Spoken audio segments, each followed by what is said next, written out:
एक बार पुनः आप सभी का स्वागत है। आज हम बात करेंगे कक्षा 12वीं इतिहास के वेरी महत्वपूर्ण प्रश्न के बारे में। तो सबसे पहले बात करेंगे आज का जो महत्वपूर्ण प्रश्न है वो इस कि आप कैसे कह सकते हैं कि हड़प्पा सभ्यता एक नगरीय सभ्यता थी। भाई हम लोग कहते हैं कि हड़प्पा सभ्यता जो थी ये नगरीय सभ्यता थी, लेकिन कह रहा है कि प्रमाण क्या है भाई, किस प्रकार हम ये बात कहते हैं। तो कह रहे हैं देखिए कुछ प्रश्न ऐसे होते हैं, मैं बार बार आप लोगों को कहता हूँ कि जब भी उस प्रश्न को आप लिखते हैं तो पॉइंट में लिखने की कोशिश करें। पॉइंट में लिखने से मार्क्स ज़्यादा मिलता है ना, और दिखने में भी सुंदरता बढ़ जाए। खास करके इस प्रकार के जो प्रश्न होता है जो आप किस प्रकार से कहिएगा, तो भाई कौन से प्रमाण है, तो 2-3 पॉइंट दे दीजिए, विशेषता लीजिए, गुण लिखिए। इस तरह का जो भी प्रश्न होता है उसमें आप पॉइंट में लिखने की कोशिश करिए, ज़्यादा बेहतर रहेगा आपके लिए। तो चलिए बात करते हैं। हाँ, हम कह सकते हैं कि हड़प्पा सभ्यता क्या है, नगरीय सभ्यता है। किस आधार पे, तो आइए हम निम्नलिखित उदाहरण से हम कहेंगे ये बात। तो पहला कह रहा है नगर सुनियोजित एवं घनी आबादी। घनी आबादी पहला पहचान होता है कि वो नगर है।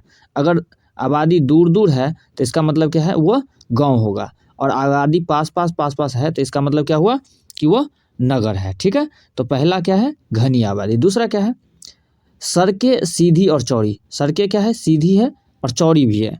ठीक है, गांव रहेगा तो सड़क क्या होता है, थोड़ा 4 लोग यहाँ है, 10 लोग यहाँ है, तो सड़कें सामान्य रूप से सीधी नहीं होता है, और वो क्या होता है, तो कहने का मतलब क्या है, सड़कें सीधी है ना, आबादी घनी है, 2 कारण हो गए। तीसरा, पक्की ईंट से बने थे, है ना, घर क्या किससे बने थे, तो पक्की ईंट से बने थे। और गांव में सामान्य रूप से क्या दिया जाता है, घास फूस के घर होते हैं, है ना। और सबसे बड़ी बात कि 1 से अधिक मंजिला। सबसे बड़ी बात क्या, 1 से अधिक मंजिला।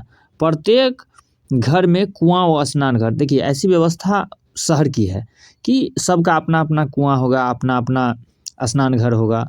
गांव में जनरली क्या होता है, ऐसा नहीं होता है। अब चीज़ें बदल रहा है वो अलग बात है, लेकिन गांव की व्यवस्था ऐसी नहीं होती है। ये जो व्यवस्था है शहर की व्यवस्था है। चलिए अगली बात करते हैं। जल निकासी की सर्वोत्तम व्यवस्था थी, बहुत ही व्यवस्था उच्च कोटि की थी, है ना। जल निकासी व्यवस्था कह तो रहे हैं कि बहुत ही श्रेष्ठ थी हड़प्पा सभ्यता के। चलिए अगली बात करें, हड़प्पा सभ्यता में सार्वजनिक भवन देखने को मिले। कुछ सार्वजनिक भवन भी मिले।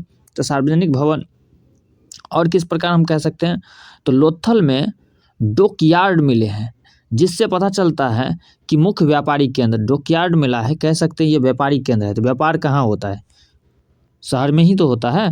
तो कह रहे कि ये व्यापारिक केंद्र भी एक है जो जिनके कारण हम कह सकते हैं कि ये हड़प्पा सभ्यता नगरीय सभ्यता थी। एक और कारण को अगर हम देखें तो कह रहे हड़प्पा संस्कृति के पतन के बाद नगर नियोजन लगभग भूल गए और नगरीय जीवन लगभग 1000 वर्ष तक देखने को नहीं मिला। कहने का मतलब ऐसा कह सकते हैं हम कि हड़प्पा सभ्यता जब खत्म हुआ तो उसके बाद अगर 1000 वर्ष तक ऐसा देखने के लिए नहीं मिला इस प्रकार की सभ्यता, क्योंकि उसके आसपास भी कुछ होता तो हम समझते हैं, है ना। तो इस प्रकार से कह सकते कि वो नगरीय सभ्यता थी और उसके ख़त्म होने के बाद उस ढंग की कुछ चीज़ें नहीं मिला। तो हम इन बिंदुओं के आधार पे हम कह सकते हैं कि हड़प्पा सभ्यता क्या है, नगरीय सभ्यता। उम्मीद करते हैं आप लोग अब इस प्रश्न में कोई तरह की दिक्कत नहीं होगी। चलिए मिलते हैं अगले प्रश्न में, तब तक के लिए आप सबों का बहुत बहुत धन्यवाद।